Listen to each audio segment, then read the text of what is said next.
Morning students, आज हम कक्षा 9th की स्पर्श बुक में दिए गए रहीम जी के दोहों के बारे में पढ़ेंगे।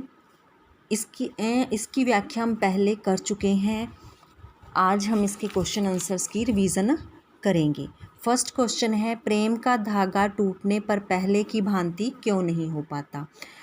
इसमें रहीम जी कहते हैं कि जो प्रेम रूपी धागा है वो आपसी विश्वास से, स्नेह से होता है। यदि एक बार उसमें वो लगाव, वो स्नेह ख़त्म हो गया, वो विश्वास टूट गया तो वो पहले जैसा नहीं बन सकता। जिस प्रकार से एक साधारण धागे को अगर तोड़ दिया जाता है तो उसको दोबारा से वैसा नहीं जोड़ा जा सकता। अगर जोड़ेंगे तो उसके लिए हम उसमें गांठ डाल देंगे। उसी प्रकार आपसी प्रेम है, आपसी रिश्ते हैं जिनमें एक बार विश्वास अगर चला जाता है तो वो पहले की भांति नहीं हो पाते। उनमें क्या है, हम मेल मिलाप तो हो जाता है लेकिन वैसा विश्वास नहीं बन पाता जैसा पहले था।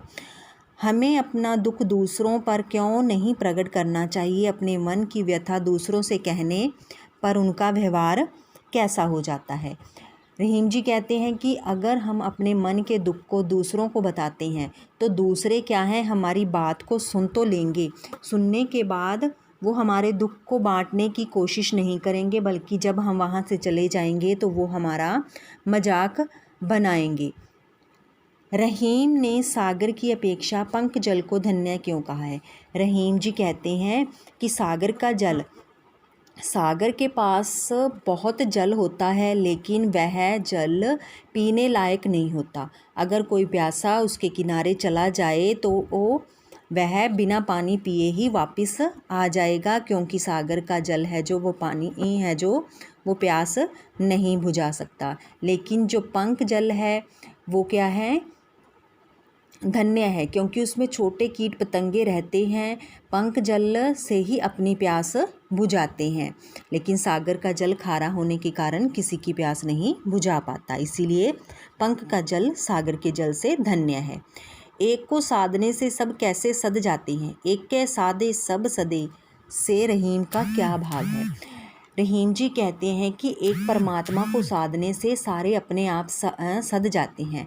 इसमें वो एक उदाहरण भी देती हैं कि जिस प्रकार हम किसी पेड़ की जड़ में पानी देते हैं तो वो हमें फल फूल अपने आप ही देगा, यानी कि उस पर अपने आप ही फल फूल लग जाएंगे। उसी प्रकार से यदि हम उस परमात्मा को जो हमारे अंदर समाया है उसको उसकी आराधना करते हैं, उसे इधर उधर नहीं ढूंढते, बल्कि अपने अंदर के परमात्मा को, अपने अंदर की अच्छाइयों को जगाते हैं, तो सारे काम अपने आप ही सध जाएंगे, क्योंकि वो परमात्मा ही सारे कामों को सफल बनाने वाला है।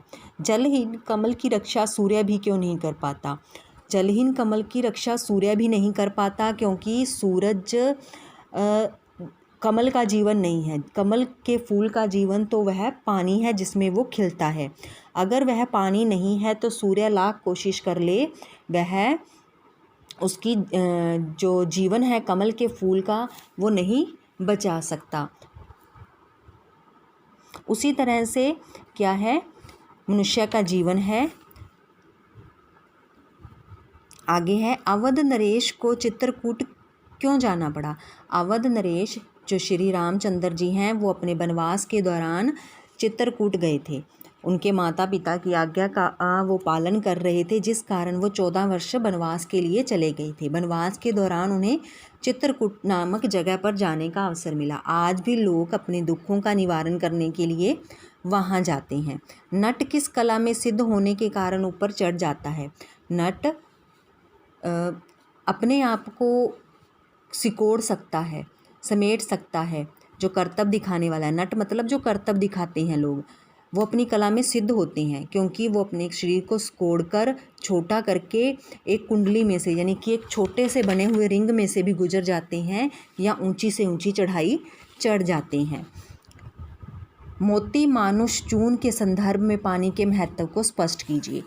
मोती के संदर्भ में पानी का अर्थ है चमक। अगर मोती के अंदर चमक है तो उसकी कीमत है, वरना वो बेकार है। उसी प्रकार मनुष्य के संदर्भ में पानी का अर्थ है इज्जत, मान सम्मान। जिस व्यक्ति के पास मान सम्मान है, अच्छा है, जिसका मान सम्मान एक बार चला जाता है तो वह उससे दोबारा नहीं प्राप्त कर सकता। चून के संदर्भ में पानी का महत्व सर्वोपरि है। बिना पानी के आटे की रोटी नहीं बनाई जा सकती, इसीलिए वहाँ पानी का होना अनिवार्य है। इस तरह से मोती, मानुष और चून के संदर्भ में पानी का अर्थ अलग अलग है। आशा है कि आपको ये प्रश्न उत्तर समझ आ गए होंगे। आपने इनकी रिवीजन कर लेनी है। धन्यवाद।